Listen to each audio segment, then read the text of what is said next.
माता पिता का सम्मान करो वरना पछताओगे। एक गांव में रमेश नामक एक किसान रहता था।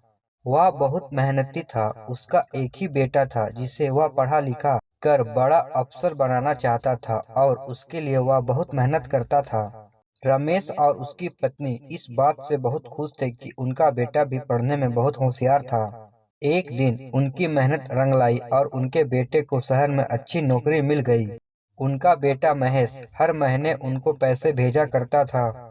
एक दिन महेश का फोन आया कि उसके साथ ऑफिस में काम करने वाली रिया नामक लड़की से वह बहुत प्रेम करता है और उससे शादी करना चाहता है। रमेश और उसकी पत्नी यह सुनकर बहुत खुश हुई और कुछ दिनों बाद बड़े धूमधाम से महेश की शादी हुई और कुछ सालों बाद उसे एक प्यारा सा बेटा भी हुआ। सब कुछ आनंदमय चल रहा था कि एक दिन अचानक दिल का दौरा पड़ने से रमेश की मृत्यु हो गई। पिता की मृत्यु के बाद लोगों के तानों से बचने के लिए महेश अपने मां को अपने साथ शहर ले आया। जब रिया ने यह देखा तो अपने पति पर बहुत गुस्सा हुई। महेश अपनी पत्नी को समझाने लगा कि जरा मेरी मजबूरी को तो समझो।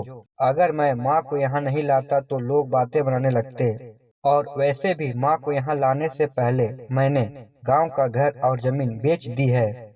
इसीलिए मजबूरी में मुझे माँ को यहाँ लाना पड़ा। डार्लिंग तुम चिंता ना करो, माँ एक कोने में पड़ी रहेगी। मैं उन्हें हमारे जीवन में दखल देने नहीं दूंगा। समय बीतता गया और महेश अपनी माँ से दुर्व्यवहार करता रहा।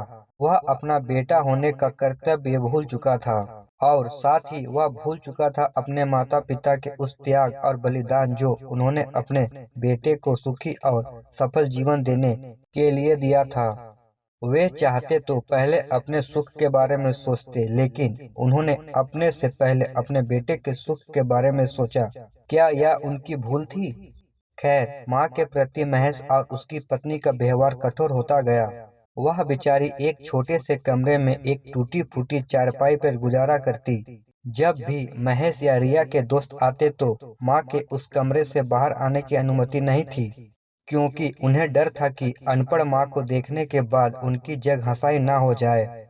उस बेचारी को टूटे फूटे बर्तनों में खाना दिया जाता। महेश का मासूम 8 साल का बेटा अपने माता पिता का अपनी दादी के प्रति यह व्यवहार देखता रहता। वह बेचारी अपने पति को याद करके बहुत रोती और सोचती रहती कि मेरा पति भले ही गरीब था लेकिन उसने हमेशा मुझे सम्मान से रखा, लेकिन आज बेटे के दिल में मेरे लिए जरा भी आदर और सम्मान नहीं है। ऐसा लगता है कि मैं उसकी माँ नहीं कोई नौकरानी हूँ। जिस बेटे पर हमने अपना सुख चैन सब कुछ लुटा दिया, उस बेटे को एक माँ को संभालना मुश्किल हो गया है।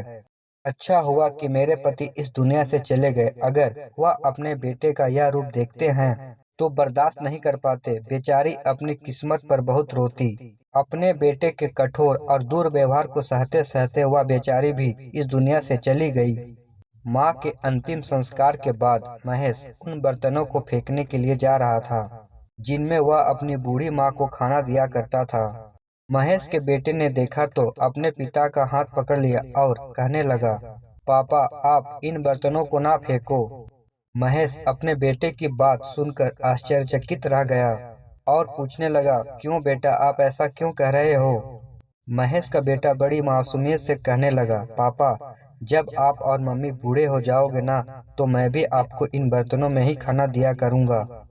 और मुझे यह बात पता चल गई है कि बूढ़े माता पिता के साथ कैसा व्यवहार करना चाहिए।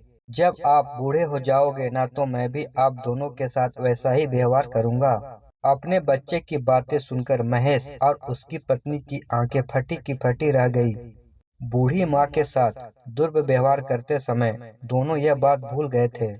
जो बीज वे बोने जा रहे हैं उन्हें भी उसका वैसा ही फल मिलने वाला है। बेटे की बात सुनकर महेश की आंखों में आंसू आ गए। वह अपने बेटे को समझाता, कैसे अपने बेटे को बताता कि बूढ़े माता पिता का आदर सम्मान करना चाहिए, उनसे प्रेम करना चाहिए, उनका ख्याल रखना चाहिए, जबकि उसने और उसकी पत्नी ने अपनी बूढ़ी माँ के साथ ऐसा कुछ किया ही नहीं था। याद रखना दोस्तों, अगर हम अपने बूढ़े बुजुर्गों के साथ दुर्व्यवहार करते हैं तो हमारे बच्चे भी यही सीखेंगे। अगर आपकी बेटियां हैं तो वह भी यही सीखेगी। और अपने ससुराल में जाकर वह भी यही अपनाएगी। अपने माता पिता के साथ अच्छा व्यवहार कीजिए ताकि बुढ़ापे में आपको उसका अच्छा फल मिले।